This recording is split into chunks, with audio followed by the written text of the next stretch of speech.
Why is it so easy to repeat bad habits and so hard to form good ones? Few things can have a more powerful impact on your life than improving your daily habits. And yet it is likely that this time next year you'll be doing the same thing rather than something better. It often feels difficult to keep good habits going for more than a few days, even with sincere effort and the occasional burst of motivation. Habits like exercise, meditation, journaling, and cooking are reasonable for a day or two and then become a hassle. However, once your habits are established, they seem to stick around forever, especially the unwanted ones. Despite our best intentions, unhealthy habits like eating junk food, watching too much television, procrastinating, and smoking can feel impossible to break. Changing our habits is challenging for two reasons. We try to change the wrong thing, and two, we try to change our habits in the wrong way. In this chapter, I'll address the first point. In the chapters that follow, I'll answer the second. Our first mistake is that we try to change the wrong thing. To understand what I mean, consider that there are 3 levels at which change can occur. You can imagine them like the layers of an onion. 3 layers of behavior change. The first layer is changing your outcomes. This level is concerned with changing your results, losing weight, publishing a book, winning a championship. Most of the goals you set are associated with this level of change. The second layer is changing your process. This level is concerned with changing your habits and systems, implementing a new routine at the gym, decluttering your desk for better workflow, developing a meditation practice. Most of the habits you build are associated with this level. The third and deepest layer is changing your identity. This level is concerned with changing your beliefs, your worldview, your self-image, your judgments about yourself and others. Most of the beliefs, assumptions, and biases you hold are associated with this level. Outcomes are about what you get. Processes are about what you do. Identity is about what you believe. When it comes to building habits that last, when it comes to building a system of 1% improvements, the problem is not that one level is better or worse than another. All levels of change are useful in their own way. The problem is the direction of change. Many people begin the process of changing their habits by focusing on what they want to achieve. This leads us to outcome-based habits. The alternative is to build identity-based habits. With this approach, we start by focusing on who we wish to become. Imagine 2 people resisting a cigarette. When offered a smoke, the first person says, "No thanks, I'm trying to quit." It sounds like a reasonable response, but this person still believes they are a smoker who is trying to be something else. They are hoping their behavior will change while carrying around the same beliefs. The second person declines by saying, "No thanks, I'm not a smoker." It's a small difference, but this statement signals a shift in identity.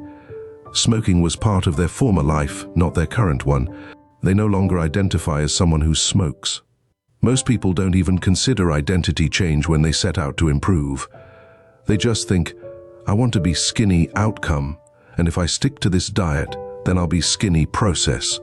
They set goals and determine the actions they should take to achieve those goals without considering the beliefs that drive their actions. They never shift the way they look at themselves, and they don't realize that their old identity can sabotage their new plans for change. Behind every system of actions are a system of beliefs. The system of a democracy is founded on beliefs like freedom, majority rule, and social equality. The system of a dictatorship has a very different set of beliefs like absolute authority and strict obedience.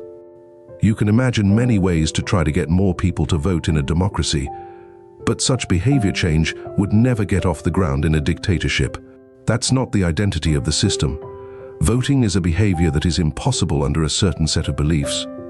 A similar pattern exists whether we are discussing individuals, organizations, or societies. There are a set of beliefs and assumptions that shape the system and identity behind the habits.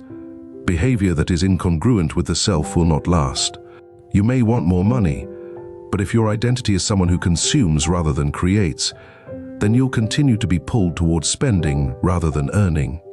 You may want better health, but if you continue to prioritize comfort over accomplishment, you'll be drawn to relaxing rather than training. It's hard to change your habits if you never change the underlying beliefs that led to your past behavior. You have a new goal and a new plan, but you haven't changed who you are.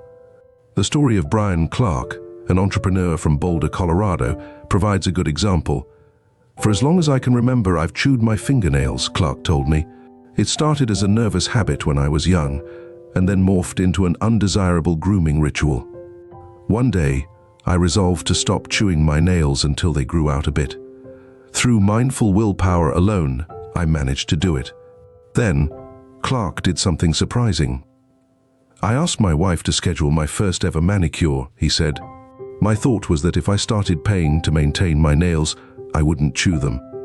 And it worked, but not for the monetary reason.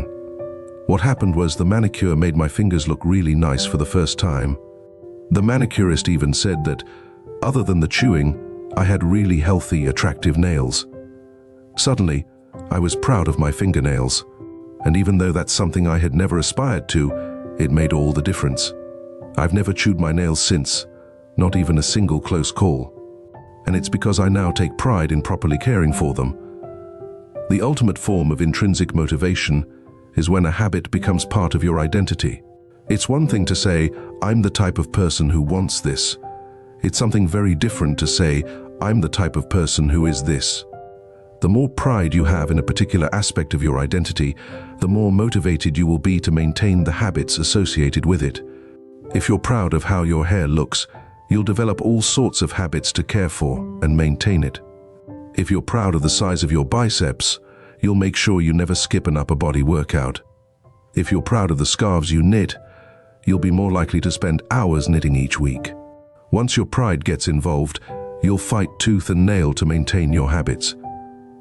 True behavior change is identity change. You might start a habit because of motivation, but the only reason you'll stick with one is that it becomes part of your identity. Anyone can convince themselves to visit the gym or eat healthy once or twice, but if you don't shift the belief behind the behavior, then it is hard to stick with long-term changes. Improvements are only temporary until they become part of who you are. The goal is not to read a book, the goal is to become a reader. The goal is not to run a marathon, the goal is to become a runner. The goal is not to learn an instrument, the goal is to become a musician. Your behaviors are usually a reflection of your identity. What you do is an indication of the type of person you believe that you are, either consciously or non-consciously. Research has shown that once a person believes in a particular aspect of their identity, they are more likely to act in alignment with that belief. For example, people who identified as being a voter were more likely to vote than those who simply claimed voting was an action they wanted to perform.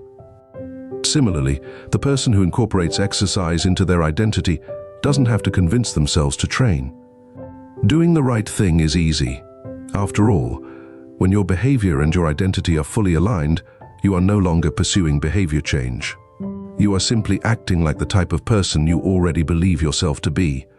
Like all aspects of habit formation, this too is a double-edged sword. When working for you, identity change can be a powerful force for self-improvement. When working against you, though, identity change can be a curse. Once you have adopted an identity, it can be easy to let your allegiance to it impact your ability to change. Many people walk through life in a cognitive slumber, blindly following the norms attached to their identity. I'm terrible with directions. I'm not a morning person. I'm bad at remembering people's names. I'm always late. I'm not good with technology. I'm horrible at math. And 1,000 other variations. When you have repeated a story to yourself for years, it is easy to slide into these mental grooves and accept them as a fact. In time, you begin to resist certain actions because that's not who I am. There is internal pressure to maintain your self-image and behave in a way that is consistent with your beliefs. You find whatever way you can to avoid contradicting yourself. The more deeply a thought or action is tied to your identity, the more difficult it is to change it. It can feel comfortable to believe what your culture believes group identity, or to do what upholds your self-image personal identity, even if it's wrong. The biggest barrier to positive change at any level, individual, team, society, is identity conflict.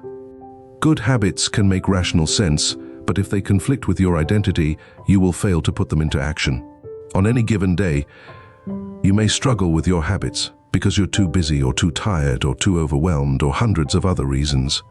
Over the long run, however, the real reason you fail to stick with habits is that your self-image gets in the way. This is why you can't get too attached to one version of your identity. Progress requires unlearning. Becoming the best version of yourself requires you to continuously edit your beliefs and to upgrade and expand your identity. This brings us to an important question. If your beliefs and worldview play such an important role in your behavior, where do they come from in the first place? How exactly is your identity formed? And how can you emphasize new aspects of your identity that serve you and gradually erase the pieces that hinder you? The two-step process to changing your identity. Your identity emerges out of your habits. You are not born with preset beliefs. Every belief, including those about yourself, is learned and conditioned through experience. More precisely, your habits are how you embody your identity. When you make your bed each day, you embody the identity of an organized person. When you write each day, you embody the identity of a creative person.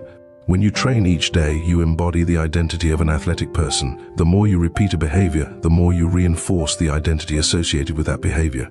In fact, the word identity was originally derived from the Latin words essentitas, which means being, and identidem, which means repeatedly. Your identity is literally your repeated beingness. Whatever your identity is right now, you only believe it because you have proof of it. If you go to church every Sunday for 20 years, you have evidence that you are religious. If you study biology for 1 hour every night, you have evidence that you are studious.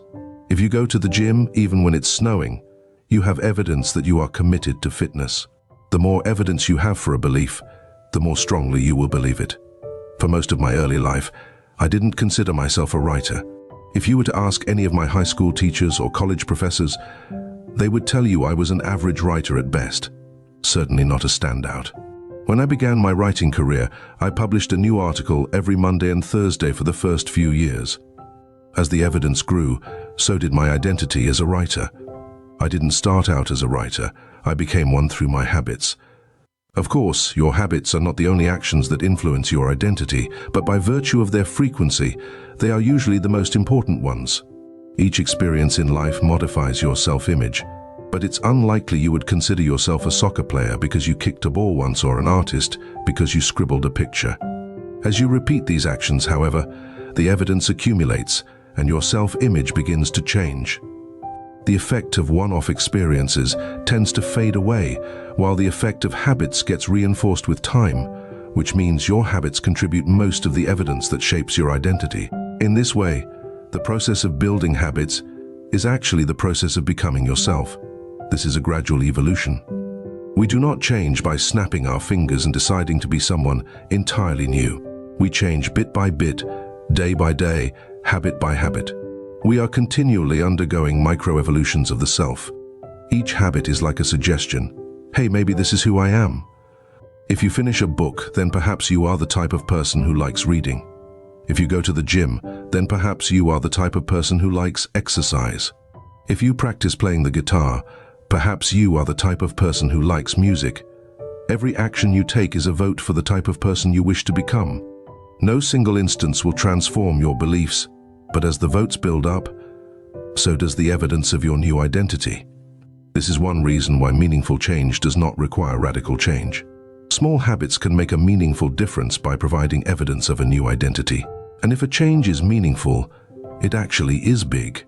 That's the paradox of making small improvements. Putting this all together, you can see that habits are the path to changing your identity. The most practical way to change who you are is to change what you do. Each time you write a page, you are a writer. Each time you practice the violin, you are a musician. Each time you start a workout, you are an athlete. Each time you encourage your employees, you are a leader.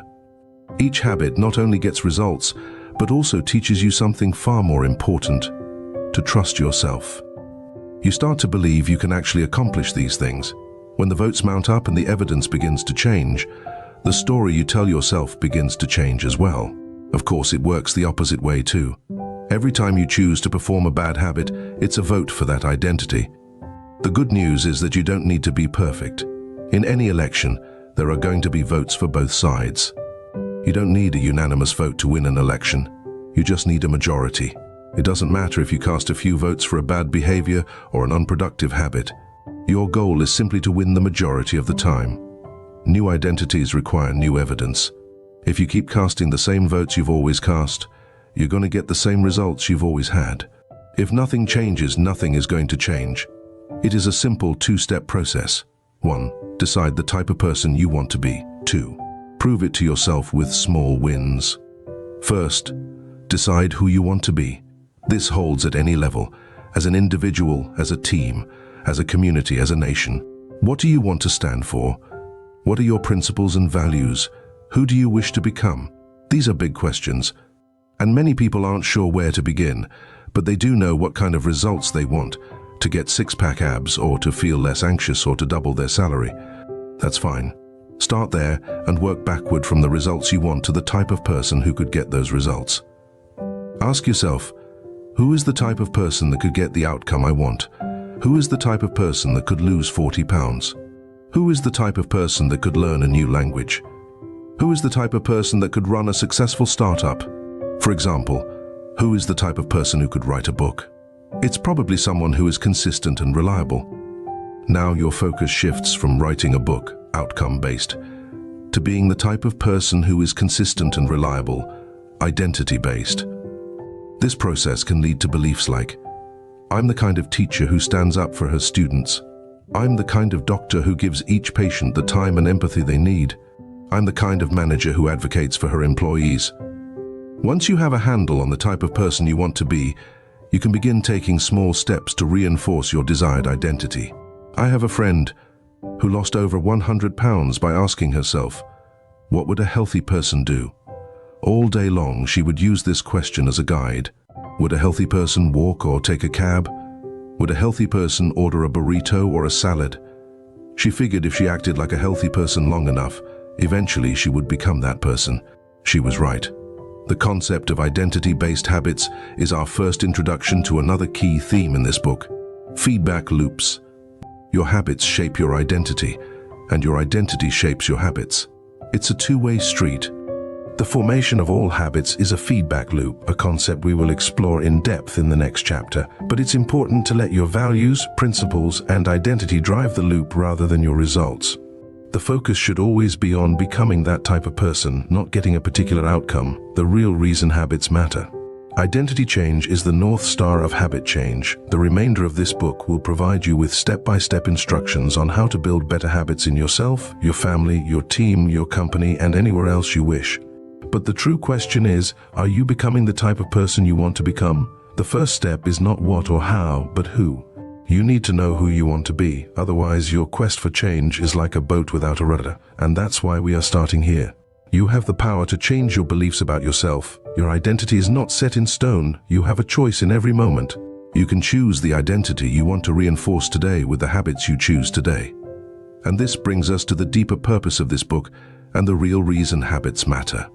Building better habits isn't about littering your day with life hacks. It's not about flossing one tooth each night or taking a cold shower each morning or wearing the same outfit each day. It's not about achieving external measures of success like earning more money, losing weight, or reducing stress. Habits can help you achieve all of these things, but fundamentally they are not about having something. They are about becoming someone. Ultimately, your habits matter because they help you become the type of person you wish to be. They are the channel through which you develop your deepest beliefs about yourself. Quite literally, you become your habits.